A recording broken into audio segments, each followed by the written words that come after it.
साथियों, गौतम बुद्ध जी के पहले या उनके बाद शायद ही कोई ऐसा पैदा हुआ होगा जिसने लॉजिकल थिंकिंग से पुनर्जन्म को प्रूव या डिस्प्रूव किया हो, जिसने एनालिटिकल थिंकिंग को स्पेकुलेशंस, इमेजिनेशंस और कंजेक्चर्स के ऊपर रखा हो। गौतम बुद्ध जी का नाम भारतीय इतिहास के सबसे बड़े दार्शनिकों में सबसे ऊपर चमक रहा है। उन्होंने अपने विचारों से, अपने नेतृत्व से उस समाज को नई दिशा दी जो धर्म से भटक गया था, जो सांसारिक सुखों के लिए अंधविश्वास और पाखंड की जंजीरों को अपने गले में डालकर घूम रहा था। ऐसे समाज में बढ़ते अंधेरे को सिद्धार्थ गौतम एक अग्निरूपी बुद्ध बनकर न केवल प्रकाशित किए बल्कि और भी लोगों को प्रज्वलित करके ऐसी बौद्ध होलिका खड़ी की कि भविष्य में आने वाला कोई भी साया समाज को निगल ना सके। नमस्ते दोस्तों, आप सभी का हाइपर क्वेस्ट के एपिसोड नंबर 106 में स्वागत है। साथियों, सबसे पहले आप सभी को बुद्ध पूर्णिमा यानी बुद्ध जयंती की हार्दिक शुभकामनाएं। साथियों, आज की वीडियो में हम बौद्ध दर्शन के बारे में जानेंगे और ये भी जानने का प्रयास करेंगे कि गौतम बुद्ध जी की शिक्षाओं में ऐसा क्या था कि विश्व के कई देशों ने उसे आत्मसात किया। यहाँ तक कि भारत के सबसे शक्तिशाली राजा सम्राट अशोक, जिनके पास हजारों की सेना थी, उन्होंने भी बौद्ध धर्म को चुनते हुए शांति और सहिष्णुता का ही मार्ग अपनाया। तो साथियों, बिना किसी विलंब के आज के विश्लेषण को प्रारंभ करते हैं।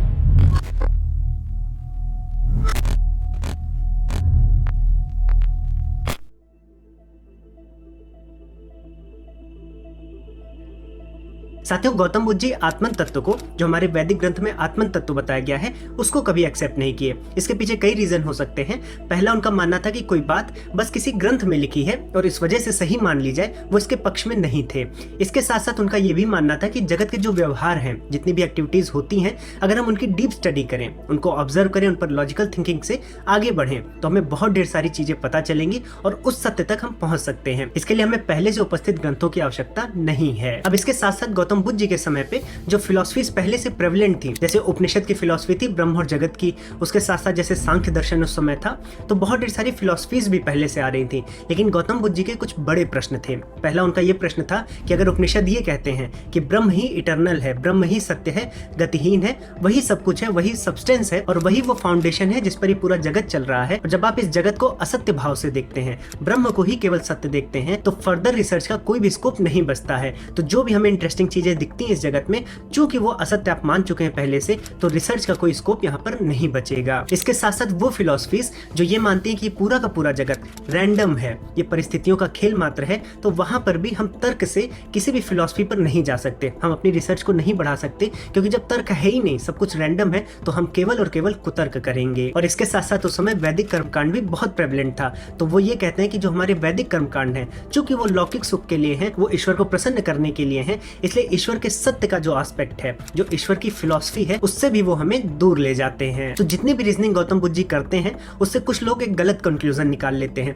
उनको लगता है कि गौतम बुद्ध जी आत्मा को नहीं मानते थे, आत्मन तत्व को नहीं मानते थे, इसलिए वो पुनर्जन्म में भी विश्वास नहीं करते थे। तो एक्चुअल में गौतम बुद्ध जी कुछ मानते नहीं थे या कुछ विश्वास नहीं करते थे। गौतम बुद्ध जी का कहना था कि मुझे कुछ मानना नहीं है, मुझे जानना है, और इसके लिए वो कई थॉट एक्सपेरिमेंट्स करते हैं। सबसे पहले उन्होंने मान लिया कि कोई भी इटर्नल चीज नहीं है, कोई भी ब्रह्म जैसी चीज नहीं है, क्योंकि वो प्रत्यक्ष दिखती नहीं है। ये सब बातें तो ग्रंथों से आ रही हैं और उस ग्रंथ को सत्य मानकर लोग डिबेट करते हैं, लेकिन इस जगत में मुझे ऐसी कोई चीज नहीं दिखती है जो इटर्नल हो और जिसे मैं ब्रह्म कह सकूं। इसके बाद उन्होंने अपनी रिसर्च आगे बढ़ाई। आपको वो घटना याद होगी जिसमें सिद्धार्थ जी अपना राजपाट छोड़ देते हैं और नगर में जाते हैं, और फिर वहां पर क्या देखते हैं, वहां पर वो रोग देखते हैं, दुख देखते हैं, मृत्यु देखते हैं। तो इसके बाद जब वो जगत को ऑब्जर्व कर लेते हैं, तो उनको नजर आता है कि भले ब्रह्म इटर्नल ना हो, ब्रह्म तो ग्रंथों से आ रहा है, लेकिन जो दुख है वो इटर्नल है। दुख एक ऐसी अनिवार्यता है जो मुझे हर एक प्राणी में दिखती है। हर एक प्राणी में डिके हो रहा है, हर एक प्राणी रोग से ग्रसित है और अंत में जाके मृत्यु को प्राप्त होता है। तो ये जो चीजें हैं, डिके एंड डेथ, ये जरूर अनिवार्य है और ये इटर्नल है, इससे कोई नहीं बच पा रहा। और यहीं से उन्होंने अपने थॉट एक्सपेरिमेंट को और आगे बढ़ाया। तो उन्होंने ये माना कि जो दुख है, जो पीड़ा है, जो मृत्यु है, ये इटर्नल है, इससे कोई नहीं बच पा रहा। ऐसा कोई भी उपाय नहीं दिखता है जो इससे बच सके। इसलिए अगर मैं कुछ इटर्नल मानूंगा तो दुख को ही मानूंगा, ब्रह्म को नहीं, क्योंकि ब्रह्म मुझे प्रत्यक्ष नहीं दिखता। इसके बाद गौतम बुद्ध जी ने आगे सोचा। उन्होंने ये सोचा, ये जो दुख है, ये जो पीड़ा है, जो मृत्यु है, इससे कैसे बचा जा सकता है। ये किसी न किसी चीज पर तो आश्रित होगी, जिसको मैं हटा दूं, जिसको मैं डिलीट कर दूं, रिमूव कर दूं, तो मैं मृत्यु और रोगों से बच जाऊंगा। और जब उन्होंने ऑब्जर्व किया तो उन्होंने देखा कि मृत्यु का एक ही कारण है और वो है जन्म, जिसे बौद्ध दर्शन में जाति कहा गया। अब जब गौतम बुद्ध जी जगत को ऑब्जर्व कर रहे थे और उन्होंने देखा कि दुख इटर्नल है, तो उसके साथ साथ एक और इटर्नल चीज उन्होंने देखी। उन्होंने देखी कि जगत में जो घटनाएं होती हैं वो एक के बाद एक होती हैं। कुछ घटनाएं कुछ नई घटनाओं को जन्म देती हैं, कुछ घटनाएं कारण होती हैं और कुछ घटनाएं कार्य होती हैं। तो उन्होंने देखा कि जो जगत है उसमें एक क्रम में ही घटनाएं होती हैं, एक ही क्रम में चीजें बहती हैं, जिसका अर्थ है कि आगे आने वाली हर एक घटना पीछे वाली घटना से जुड़ी हुई है। तो जितनी भी घटनाएं होती जा रही हैं वो एक दूसरे से कहीं ना कहीं उनमें कोई जुड़ाव है, जिसको उन्होंने पटिच्च समुत्पाद कहा। ये पाली भाषा में है, अगर इसको आप संस्कृत में कन्वर्ट करेंगे, ट्रांसलेट करेंगे तो आप इसको प्रतीत समुत्पाद कहेंगे। तो उन्होंने इसको प्रतीत समुत्पाद कहा। प्रतीत का अर्थ प्रत्यय होता है यानी कि नॉलेज, या फिर आप इसको कारण भी कह सकते हैं। अगर आप हिंदू दर्शनों में जाते हैं तो हिंदू दर्शनों में इसको कारण कहा जाता है। आप बौद्ध दर्शन में कहेंगे तो बौद्ध दर्शन में प्रत्यय या नॉलेज कह सकते हैं। तो ये जो नॉलेज होती है ये नई नॉलेज को जन्म देती है, नई घटना को जन्म देती है। ये भी एक इटर्नल चीज उनको दिखती है। तो इस संसार में उन्हें दो चीजें दिखती हैं कि दुख सबके पास है, सभी मरने वाले हैं, सब मरेंगे, और ये जो मरने का प्रोसेस है ये क्रमबद्ध तरीके से होता है। एक घटना नई घटना को, एक नॉलेज नई नॉलेज को जन्म देती रहती है। तो इन दो चीजों पर उन्होंने फिर अपनी फिलॉसफी को आगे बढ़ाया।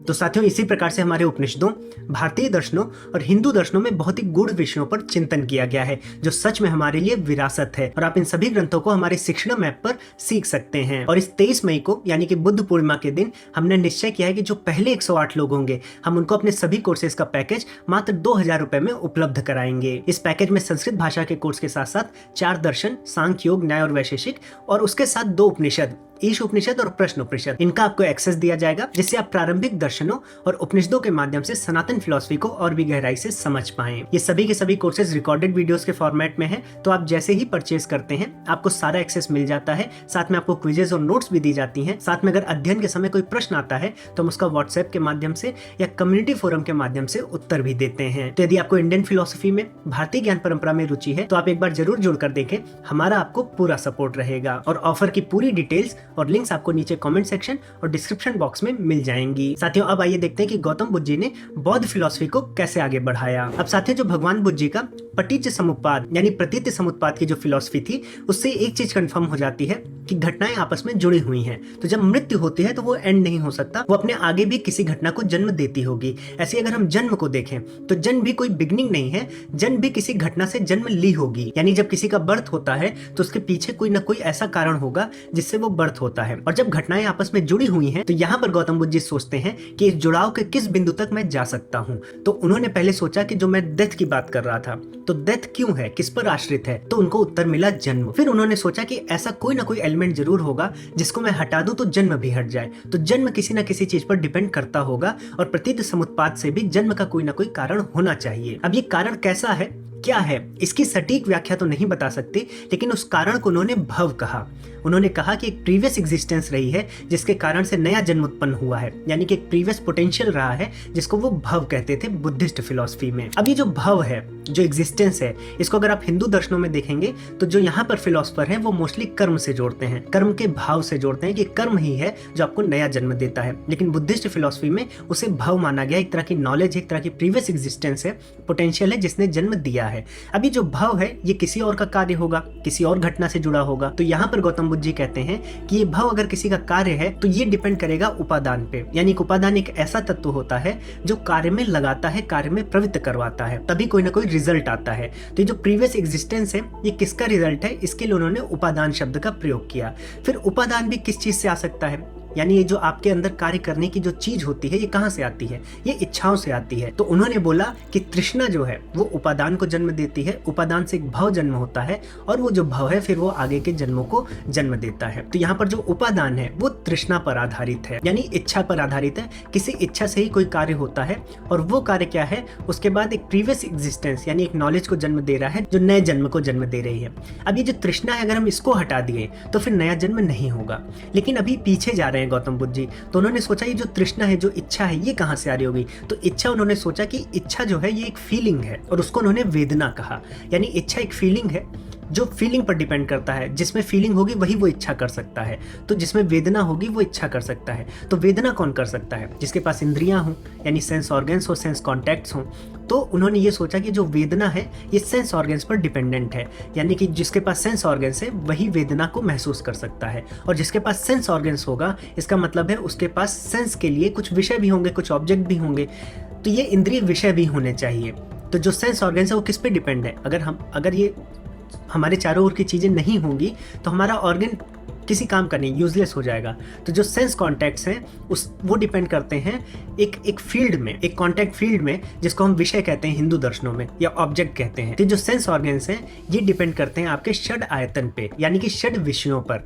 उसके बाद जब इंद्रियां हैं और इंद्रिय विषय हैं तो कोई ना कोई भोग रहा होगा किसी ना किसी के माध्यम से। तो वहां पर उन्होंने बॉडी और माइंड की बात की कि हाँ, अगर आपकी इंद्रियां हैं, इंद्रिय विषय हैं, तो एक बॉडी और माइंड भी होना चाहिए, जिसको उन्होंने नाम रूप कहा। नाम यहाँ पर माइंड को दिखाता है, रूप आपकी बॉडी को दिखाता है। और अगर माइंड और बॉडी है तो ये किस पे डिपेंडेंट होंगे? ये कॉन्शियसनेस पर डिपेंड होंगे। अगर कॉन्शियसनेस को हटा दें तो बॉडी माइंड हट जाएगा, बॉडी माइंड हट जाएगी तो सेंस ऑर्गन्स हट जाएंगे, सेंस ऑर्गन्स हट जाएंगे तो फीलिंग वेदना हट जाएगी, वेदना हट जाएगी तो तृष्णा हट जाएगी, तृष्णा हट जाएगी कार्य करने की इच्छा हट जाएगी, कार्य हट जाएगा तो वो एग्जिस्टेंस हट जाएगी, और फिर वो जन्म नहीं होगा, जन्म नहीं होगा तो मृत्यु नहीं होगी। तो यहाँ तक वो पहुंच गए कि कॉन्शियसनेस है। लेकिन फिर उन्होंने सोचा ये कॉन्शियसनेस है क्यों? तो यहाँ पर वो रीजनिंग देते हैं कि कॉन्शियसनेस एक पूर्वाभ्यास से ही आ सकती है। इसके अंदर कोई ना कोई पास्ट एक्सपीरियंस होगा, उसी से कॉन्शियसनेस नई चीजें कर पाती है। उसको उन्होंने संस्कार कहा। और ये संस्कार कहाँ से जन्म लेते हैं? ये जो पास्ट एक्सपीरियंस है, जो बार बार अभ्यास होता है, ये बार बार हमारी अविद्या के कारण होता है, हमारी इग्नोरेंस के कारण होता है, तभी हम इसके अंदर फंसे हुए हैं। तो अंत में उन्होंने उस बिंदु पर पहुंचे कि जो पूर्वाभ्यास है, जो संस्कार है, ये किसी अविद्या से जन्म ले रहे हैं। अगर इस अविद्या का हम समूल नाश कर देंगे तो फिर इसके आगे जितनी भी चीजें हैं, जो 12 चीजों का इन्होंने पॉइंट बनाया, ये सारी चीजें ब्रेक कर जाएंगी और हम जन्म जरा से बच जाएंगे। तो अगर आप बौद्ध धर्म की बेसिक फिलॉसफी देखें तो जो 12 चीजें हैं ये प्रतीत्य समुत्पाद का हिस्सा हैं, और ये 3 जीवन को जोड़ती हैं।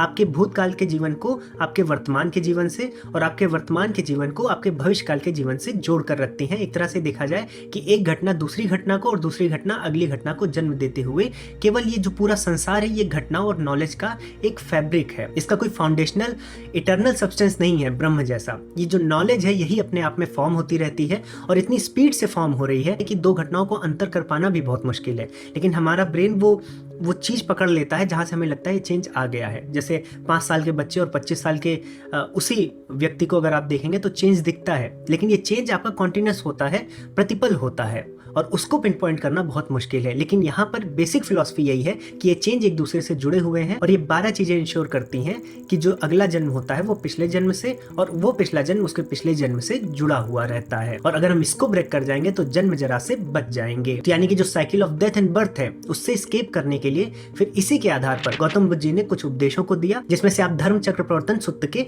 मध्यम मार्ग को सुने होंगे, या फिर आप अष्टांगिक मार्ग को सुने होंगे, नहीं तो 4 आर्य सत्यों के बारे में सुने होंगे। तो ये सब जितनी भी फिलॉसफी है जो बुद्धिस्ट धर्म की है, मैं चाहता था उसकी बेसिक्स को आप समझ जाएं कि वो आई कहां से है, क्योंकि ये तो हमें पढ़ाई जाती हैं कि 4 आर्य सत्य क्या होते हैं, धर्मचक्र प्रवर्तन सूत्र में क्या बताया गया है जो मध्यम मार्ग है, या फिर हमारे जो अष्टांगिक मार्ग है।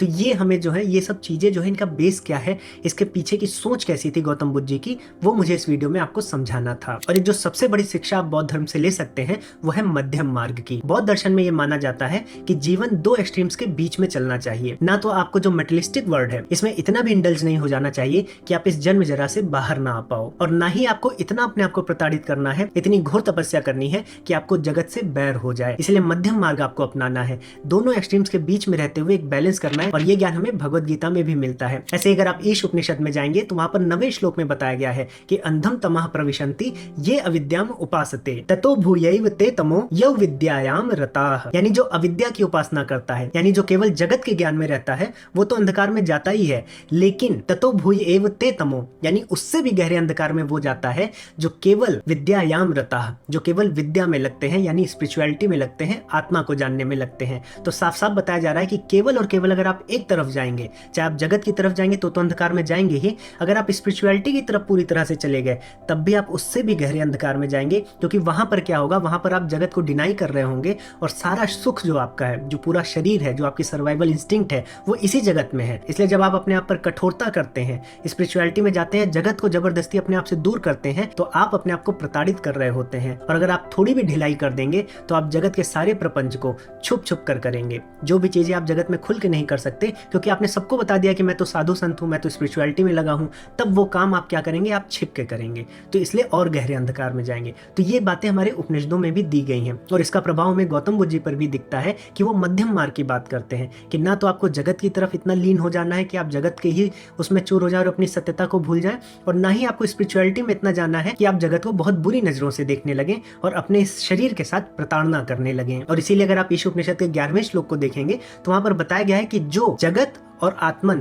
दोनों को साथ में लेकर चलता है, यानी इस जगत में जितना जीना है उसको जीता है, लेकिन उसको ज्ञान रहता है कि एक आत्मन तत्व है, इस ज्ञान के साथ जगत में जीता है तो वो अमरता को प्राप्त होता है, यानी जन्म जरा को पार कर जाता है। साथियों, मैं आशा करता हूँ कि इस वीडियो के माध्यम से आपको जो बेसिक थॉट प्रोसेस था गौतम बुद्ध जी का और बौद्ध दर्शन के डेवलपमेंट के पीछे, वो आपको बहुत अच्छे से समझ में आया होगा। और अगर आपको उपनिषद पढ़ने हैं, अभी हम ईश उपनिषद और प्रश्न उपनिषद पढ़ा रहे हैं हमारे शिक्षणम मैप पर, तो आप हमसे जुड़ सकते हैं। और साथियों, मैं आपको एक बार फिर से याद दिला दूं कि इस बुद्ध पूर्णिमा पर 23 मई को जो पहले 108 लोग होंगे, हम उनको अपने सभी कोर्सेज के पैकेज को मात्र 2000 रुपए में उपलब्ध कराएंगे। साथियों, हम अपने चैनल पर हिंदू दर्शनों के साथ साथ बौद्ध दर्शन पर भी वीडियोस बना रहे हैं। कुछ वीडियोस ऑलरेडी बना चुके हैं, वो आपको रिकमेंड हो रही होगी, तो आप उसको देख सकते हैं। और अगर आपको भी किसी टॉपिक पर वीडियो चाहिए तो हमें कमेंट सेक्शन में जरूर बताइएगा। और चैनल को भी सब्सक्राइब कर लीजिए, आपके सब्सक्राइब करने से ऐसा ज्ञान और भी लोगों तक पहुंचता है। साथियों, इसी के साथ इस वीडियो को, इस टॉपिक को यहीं पर दूंगा विराम।